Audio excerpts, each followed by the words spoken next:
पाथर्डी तालुक्यातील माडी बाबुड गावातील प्रगतिशील शेतकरी बाजीराव किसन वाळके आणि अशोक किसन वाळके यांच्या NMK गोल्डन जातीच्या सीताफळाच्या बागेला 2 वर्षांपासून सुरू असलेल्या मेहनतीला बाजारभावाची कडवट चव लागली आहे।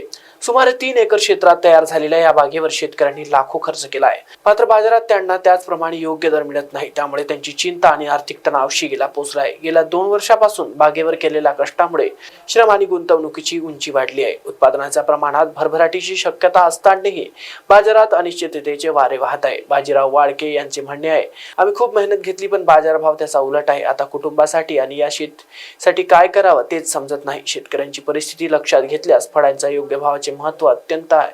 त्यांना त्यांच्या कष्टाचे योग्य फळ मिळवण्यासाठी सरकार आणि व्यापारी संस्थांनी उपाययोजना करणे अत्यावश्यक ठरते। जर यावर ठोस पावले उचलली नाही गेली तर शेतकऱ्यांचा संघर्ष अधिक गळत होईल, असा इशारा शेतकऱ्यांनी दिलाय। शेतकऱ्यांच्या चिंतेत वाढ झाल्यामुळे त्यांच्या कुटुंबाची स्थिती गंभीर बनली आहे।